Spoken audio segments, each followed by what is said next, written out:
Hello everyone, welcome to my channel. My name is Awry, and today we're going to have some more stories about our toxic life. But before we start, it would be so much appreciated if you would subscribe to my channel, like the video, if you enjoy it, and maybe leave a comment down below. These simple clicks would mean a lot to the future of this channel and really reward the effort that I put in every day. And now without further ado, let's go. Today's first story. In this story, a couple married young faces turmoil as the wife cheats, leading to divorce. Despite attempts to hide evidence, the husband gains custody and moves on. He finds solace in a new partner, a widowed mother. Reflecting on the ordeal, he feels he's grown wiser and found his true path. Now let's get into the story. My wife, 27 female, and I, 28 male, got married young when we were 20 and 21. I met her through friends while I was attending college, and I fell in love. Before I met her, I never thought I'd let my guard down for a woman so quickly, but I believe we were meant to become a pair. I obtained my degree the same year my wife became pregnant. Life was moving fast for us, but I never felt worried or scared. My parents were a little. Her parents were thrilled she was settling down and staying out of trouble. She never told me much about her past, but she had a lot of friends. It seemed that for much of our relationship, if not all of it, I was sharing her with her friends. After she had our son, she went back to socializing and insisted I stay home to watch him while she went out at least once a week. I easily agreed to this. I felt like we were living the perfect dream. After a while, I wanted us to go out together, but my wife didn't trust either of our parents to watch her son. I thought that was pretty frustrating because they were supposed to help us and smother their grandson with love. So things stayed the same. She went out with her friends, then sometimes she'd watch the baby while I went out. I didn't like the separation. Before I got to talk to her about it, she started acting weirder. Each night she went out, she'd tell me which friends she was going to meet. She started to get scrambled and forgot which names. She told me the next day. I pointed out her inconsistencies and how she was always vague about what they did each night. She got nervous and said she had to lie to her mom about who she hung out with because her mom hated one of the girls she spent time with. So that's why she got confused and told me the wrong story. I did not believe this at all. It was just alarming. How could she forget which truth to tell me? If her mom didn't like one of her friends, that isn't a very complex lie to keep straight, and it wouldn't mean she'd have to lie to me at all. I didn't want to cause an argument because I could tell my wife was in defense mode. While she was out another night, I called my Anil. I asked her who my wife said she went out with the night before. She was audibly uncomfortable and put on the spot. She cursed a little and sighed heavily. She assumed the jig was up and admitted my wife was seeing someone else because she had some growing up to do. I was shocked and hurt. My MIL justified my wife's cheating ways, blaming it on her immaturity. She assured me that my wife would learn from this if I could let it go this time. I hung up on her. I looked at my son, and I felt broken, like I would never be the same after this. When my wife returned, I told her I knew everything. She looked at our son and instantly broke down. She told me she needed me to forgive her. She said exactly what her mom said, that she was young and stupid and made a bad decision, but she didn't deserve to lose our family. It was honestly really annoying to hear her talk about what she didn't deserve. She didn't deserve me, my trust, or the nice home we had as a family. I dedicated myself to her, even though I was just a year older than her. Why should I accept this when it's the one thing I never expected her to do? It's the one thing I decided I wouldn't tolerate in my marriage. With these thoughts fueling me, I told her to go stay with her mom. She took our son with her to her mom's. In a way, it felt like she was trying to punish me for refusing to forgive her. During the divorce, I realized I needed to obtain solid evidence of my wife's affair. I knew I wouldn't be able to get anything from her or her mom directly, so I served subpoenas on my wife's cellular company. As soon as she heard about this, she in turn requested a protective order in an attempt to squash my efforts in proving her infidelity. Thankfully, the court saw what she was trying to do and sided with me. I had the right to engage in discovery, which might lead to evidence of her adultery. To no one's surprise, blatant evidence of an affair was found. Images and texts sent between her and more than 5 other men. All the times she ever planned to go out with AP were there, along with the plans she made to hook up with 2 other men. I'm happy to say that I won primary custody and have since healed from this experience. I started dating a wonderful woman 1 year and 2 months ago today. She's a young widow with a young daughter. I can't explain it, but it feels like my story was already written. I know I was always meant to be with this woman, as much as I am meant to be a respectable father figure toward children. I feel like I've grown wiser and saw straight through my ex and her mother's manipulation tactics. Today's second story. In this story, OP met his ex-wife at a baking fest, later connecting on Facebook and dating. He supported her financially, thinking she loved him. Eventually, he discovered she was having an affair with his best friend. He caught them in the act, shared evidence online, and divorced her. The best friend's wife also divorced him. He has moved on but struggles to trust again. Now let's get into the story. My ex and I divorced after 3 years of marriage.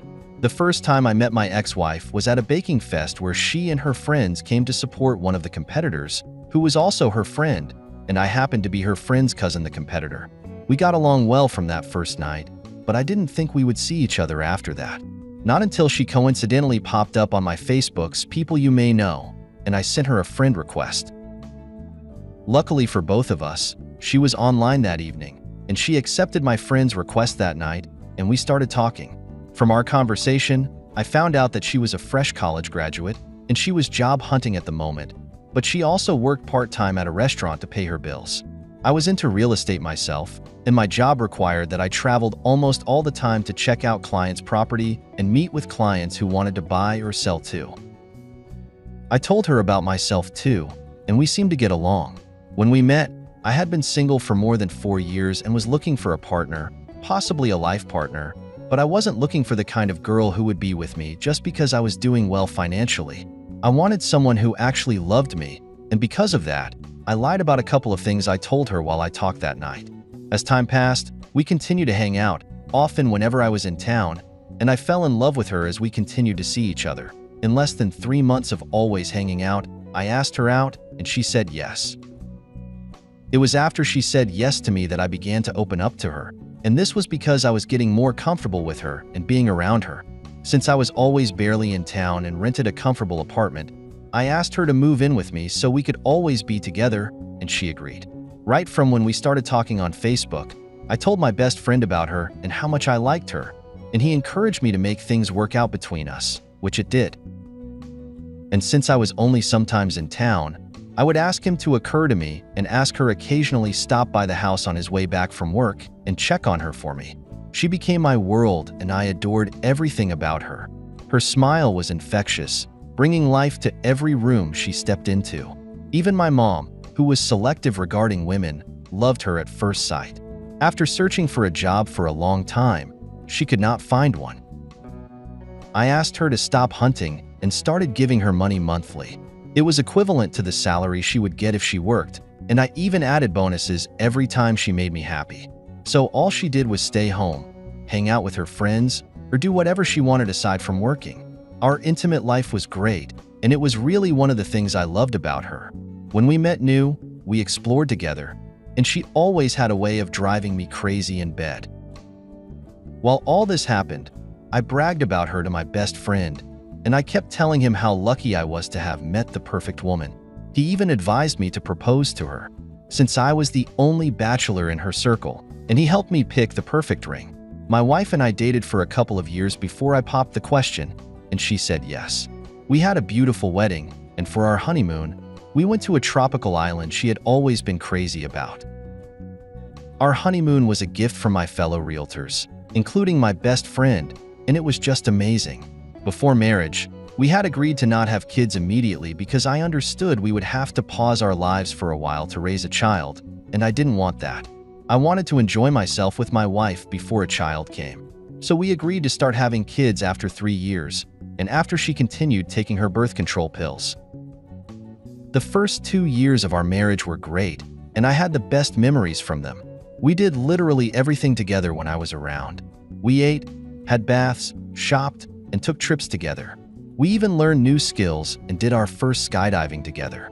I ensured that whenever I was at home with my ex-wife, I showered her with gifts and so much love, and we would even go over to my best friend's house for dinner, or he would come over with his family.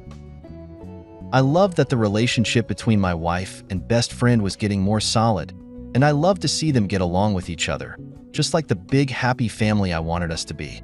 I also loved that my best friend's wife and my wife were always together, and they did most of their shopping together. The only difference between me and my best friend was that he stayed out late, and his wife began to suspect that he was seeing someone because he began to neglect her. And he was always on his phone. I didn't really think my best friend was seeing anyone because being a realtor required that he meet all kinds of people, including women. I didn't even ask him about it because I had been with him since we were children, and I knew he was a one-woman man. Everything was going fine between our two families until one day, my ex-wife and I were at this rich folks party I was invited to, and unfortunately my battery died there. I had to make an important call for a deal I was about to seal, so I asked my ex-wife to lend me her phone, and she did. She was busy talking to people at the party, so she didn't even notice when I walked to a quiet place. I typed the number on her phone, and to my greatest surprise, the name Sugar popped on her screen. Funnily enough, it was my best friend's number, which made me curious. I knew it was weird for her to save his number that way. Many thoughts ran through my head at that moment, and I was forced to go through her WhatsApp after struggling internally for minutes. I found texts like "I miss you," and "I had fun the last time," which made things more suspicious. After I saw my best friend's number saved as Sugar in my ex-wife's phone, I couldn't shake off the feeling that something was happening between them. She was always talking about him, and even when I told her that his wife suspected she was seeing someone, she acted very concerned and kept asking if she knew who the person was. I also wanted to prove myself wrong, so I hired a private investigator to follow her around. In the end, the private investigator followed her for weeks, and indeed, my ex-wife was having an affair with my best friend. The private investigator took pictures of them hanging out at night whenever I traveled. I was always traveling. They went to the movies together, cuddled each other in restaurants, and even spent nights in a hotel. Then he would drop my wife and return back to his wife. I was literally in tears when I saw the pictures and the videos. It was the height of betrayal any man could take. There was nothing I didn't do to make my wife happy, but she betrayed me. So a few days after I learned the truth, I pretended to travel out of town and notified them about it. I knew they would hang out together that night, and they did. That evening, I waited in the PI's car and watched them as they returned from grocery shopping and walked into my house. I waited for almost 30 minutes outside before I ran into my house. I opened the door and we caught them on the couch naked. The PI was with me, and he had his phone camera on. When they saw us, they scrambled for their clothes first, and then my ex-wife began to beg. Everything happened so fast, and I couldn't help but punch my best friend in the face. At the same time, my best friend's wife walked in on us fighting, and she began to yell at him and hit him when she saw him naked. I told her everything I found on the phone before I went into my house, and asked her to come over to my house as she wanted to see things for herself. I kicked my wife and best friend out of my house that night, and I posted the video of them I recorded on social media and tagged them. It went viral, but I didn't care. I also sent the video to my former mother-in-law, and she was so embarrassed and disappointed. I contacted a lawyer from the day the PI turned in the evidence and told her that she was in the hospital, and he helped process the divorce papers, which we divorced months later. My best friend's wife also divorced my best friend, and she won custody of their kids. As a result of that, he became miserable and depressed. After our divorce, my ex-wife dropped by the house several times, begging that I take her back.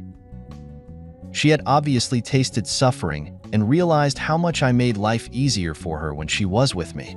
She admitted that they had been dating for almost 2 years, and she did it because my best friend told her I was cheating on her. But I wasn't buying any of her excuses. I threatened that she would pay me back every money she owed if she showed up again, and that was the last time I saw her. I stopped talking with my best friend, and we stopped doing business together. It has been years now, and I have moved on, but I don't think I'll have a best friend or a woman I can trust anytime soon.